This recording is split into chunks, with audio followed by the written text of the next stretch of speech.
1944 का साल था। दुनिया दूसरे विश्व युद्ध की आग में जल रही थी और जापान का सपना था कि वह ब्रिटिश साम्राज्य को भारत से बाहर धकेल दे। इसी सपने ने जन्म दिया एक बेहद साहसी योजना को, ऑपरेशन ह्यूगो यानी भारत पर हमला। जनरल रेन्या मुतागुची ने तय किया कि उनकी सेनाएं 3 दिशाओं से भारत में घुसेंगी। दक्षिण से तिड्डिम के रास्ते, पूर्व से तमु की ओर और उत्तर से कोहिमा की दिशा में। लक्ष्य था इम्फाल को जीतना और वहां से आगे बढ़कर ब्रह्मपुत्र घाटी तक पहुंचना। उनका विश्वास था कि अगर इम्फाल गिर गया तो ब्रिटिश राज की नींव हिल जाएगी और सुभाष चंद्र बोस की आजाद हिंद फौज भारत की जनता के दिलों में आजादी की लौ भड़का देगी।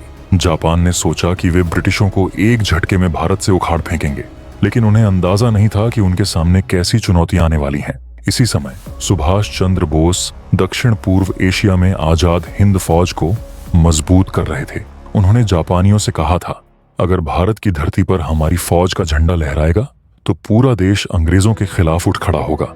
उनकी बातें मुतागुची और जापानी प्रधानमंत्री तोजो दोनों को भा गई थी। जापान को लगा कि भारत में ब्रिटिश राज का पतन बस कुछ ही कदम दूर है, लेकिन उनके अपने जनरलों में भी मतभेद थे। कुछ इसे पागलपन भरी योजना मानते थे तो कुछ इसे एशिया को आजाद कराने का सुनहरा अवसर। आखिरकार दिसंबर 1943 में सिंगापुर में अंतिम बैठक हुई और वहीं इस योजना पर फील्ड मार्शल तेराउची ने अपनी मुहर लगा दी। इस तरह जापान का भारत पर हमला अब तय हो गया था। 1944 के शुरुआती महीनों में जब बर्मा की पहाड़ियों पर बारिश थमने लगी, जापानी फौजें तैयार थीं। दक्षिण से 33वीं डिवीजन इम्फाल की ओर बढ़ने लगी। पूर्व से यामामोटो फोर्स ने तमु के रास्ते कूच किया और उत्तर से 15वीं डिवीजन कोहिमा की तरफ रवाना हुई। सुभाष चंद्र बोस की आजाद हिंद फौज के 2 ब्रिगेड भी इस मिशन में शामिल थे। उन्होंने दक्षिण और पूर्व से इम्फाल पर धावा बोलने का जिम्मा लिया। जापानी कमांडरों का विश्वास था कि अगर वे एक झटके में इम्फाल को घेर लेंगे तो ब्रिटिश फौजों की सप्लाई लाइन कट जाएगी और पूरा इलाका उनके कब्जे में आ जाएगा। लेकिन ब्रिटिश कमांडर विलियम स्लिम पहले ही कुछ अंदाजा लगा चुके थे। पिछले 1 साल में उन्होंने अपनी फौज को बेहद मजबूत बना दिया था। अब उनके पास सैनिकों को बीमारियों से बचाव के उपाय थे, बेहतर खाना था और सबसे बड़ी बात, उनको हवाई सप्लाई की सुविधा भी मिल चुकी थी। स्लिम ने सोचा, अगर जापानी पहाड़ों से उतर कर आएंगे तो हम पीछे हटकर इम्फाल में डटकर लड़ेंगे। फरवरी 1944 में जापान ने पहले अराकान में हमला किया, जिसे हागो ऑपरेशन कहा गया।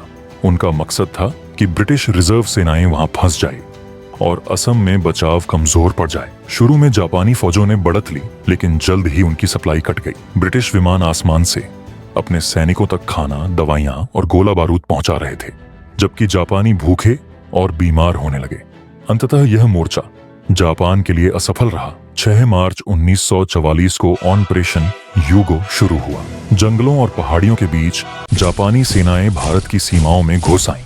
उनका आत्मविश्वास चरम पर था, पर उन्हें पता नहीं था कि वे एक ऐसी जंग में उतर चुके हैं जहां भूख, बारिश और बीमारी उनके सबसे बड़े दुश्मन बनेंगे। ब्रिटिश 4 कोर की 17वीं डिवीजन दक्षिण की तरफ तिड्डिम से घिर गई, लेकिन उन्होंने हिम्मत नहीं हारी। तोपखानों की आग के बीच उन्होंने रास्ता बनाकर इम्फाल की तरफ वापसी की।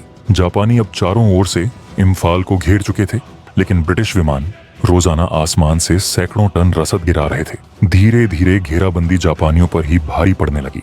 अप्रैल 1944 में जापान की 31वीं डिवीजन ने कोहिमा पर धावा बोल दिया। उनकी योजना थी कि ब्रिटिश और भारतीय सैनिकों को चारों ओर से घेर लिया जाए और खत्म कर दिया जाए। लेकिन ब्रिटिश सेना की छोटी सी टुकड़ी, जो मुश्किल से 1500 सैनिकों की थी, ने कोहिमा रिज नाम की पहाड़ी पर डटकर मोर्चा संभाल लिया। हालात बेहद कठिन थे।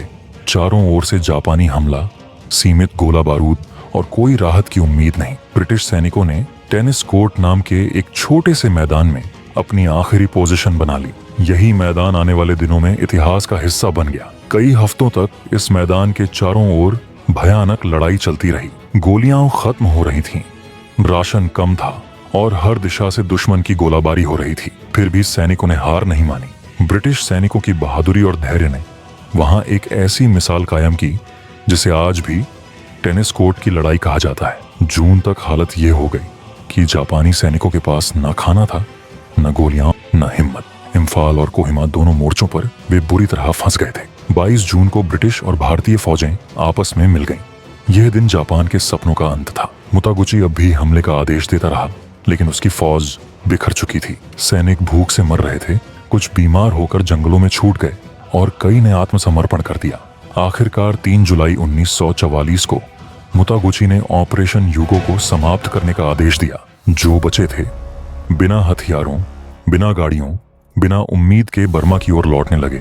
इस अभियान में ब्रिटिश और भारतीय फौजों को लगभग 17,000 सैनिकों का नुकसान हुआ, लेकिन जापानियों ने 60,000 से ज्यादा लोग खोए, जिनमें से आधे भूख और बीमारियों से मरे। ये हार इतनी भयानक थी कि जापानी सेना ने बर्मा में अपना प्रभाव हमेशा के लिए खो दिया। मुतागुची को पद से हटा दिया गया, उसके सभी डिवीजन कमांडर बदल दिए गए और जापानी साम्राज्य की पीठ टूट गई। दूसरी ओर सुभाष चंद्र बोस और आजाद हिंद फौज ने इस हार के बावजूद भारत की जनता के दिलों में आजादी की ज्वाला और भड़काई। भले ही युद्ध के मैदान में बोस की सेना पीछे हट गई, लेकिन उनके शब्द तुम मुझे खून दो, मैं तुम्हें आजादी दूंगा, भारत के हर कोने में गूंज उठे। ब्रिटिश सरकार ने समझ लिया कि अब भारतीय जनता के दिलों में डर नहीं, बल्कि विद्रोह पनप चुका है। आजाद हिंद फौज के सैनिकों की वीरता की कहानियां हो गांव-गांव में फैल गईं। जिन भारतीयों ने कभी सोचा भी नहीं था कि ब्रिटिश साम्राज्य को चुनौती दी जा सकती है, उनके भीतर भी आत्मगौरव जाग उठा। युद्ध भले हार गया, पर विचार जीत गया। 1945 के बाद जब ब्रिटिश शासन ने आजाद हिंद फौज के सैनिकों पर मुकदमे चलाए, तो पूरा देश उनके समर्थन में उठ खड़ा हुआ। 1947 में भारत को स्वतंत्रता मिली।